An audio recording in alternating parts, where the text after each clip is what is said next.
Something to wonder, something to ponder on this morning, afternoon, wherever you guys are in this world today. Today's topic will be a son or a son. Whom will you believe?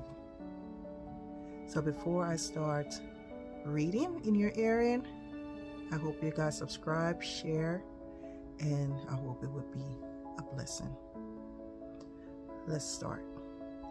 Do you believe that it is true that God so loved the world that he gave his only begotten Son, that whosoever believeth in him should not perish but have everlasting life? John 3:16. Not just any kind of son did he give, or should I say give, but that God sending his own Son in the likeness of sinful flesh. Romans 8 verse 3. I repeat, he that spared not his own Son, but delivered him up for us all. Romans 8 verse 32. Do you truly believe that God did that? Or did he say begotten and own Son?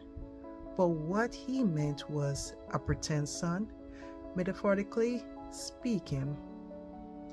Of the two versions of understanding, which shows the greater love? Own begotten Son, or the sacrifice of one who pretend to be God's Son? God forbid. Let God be truth, but every man a liar. Romans 3 verse 4.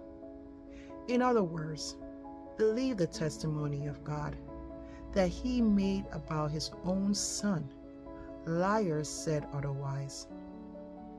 If we receive the witness of man, the witness of God is greater. This is the witness of God, which he have testified of his own Son. He that believed on the Son of God have the witness in himself.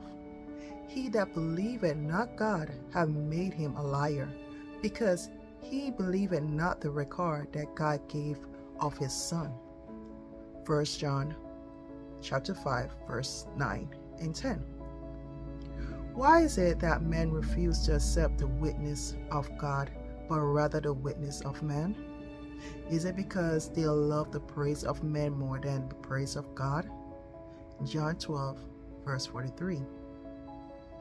If that is not the case, then it will be, herewith no man speak openly of him for fear of the Jews, the pastors. John 7 verse 13.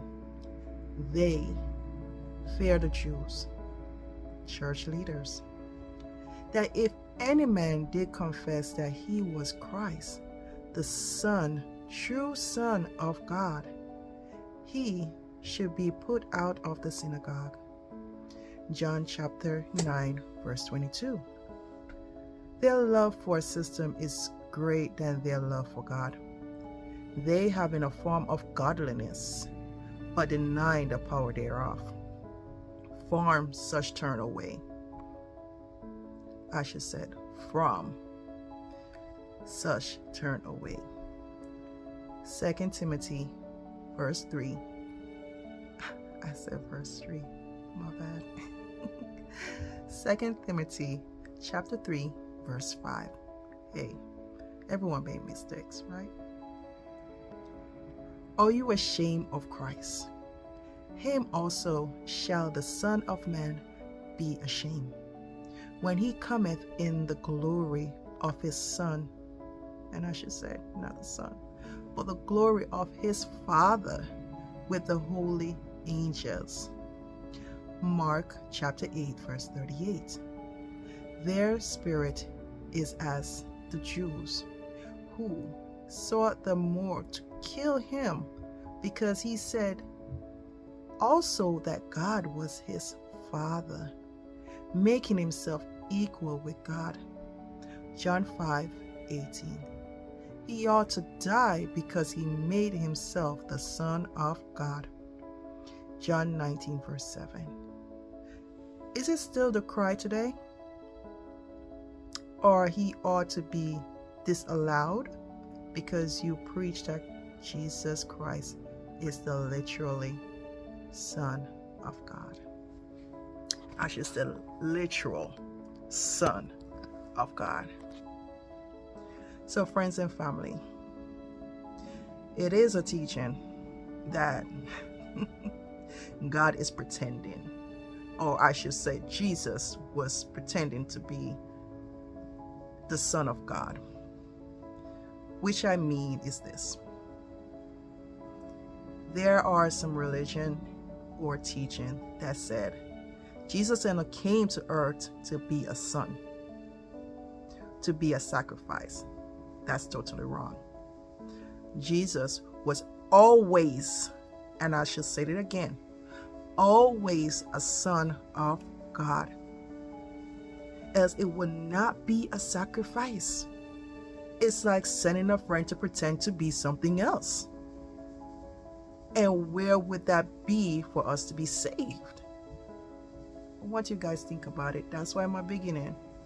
Something to wonder, something to ponder on. So there's no pretense. There is no movie going on. Jesus Christ was always a Son of God. He came from the bosom of God. So, my friends and family, just read your Bible. And if you have to be kicked out of the church, be kicked out. Because you know the truth, you speak the truth, and no one could tell you a lie or deceive you. Because, as he said, study thyself to be approved. And as I said, my brothers and sisters, you pray for me as I pray for you. You be blessed.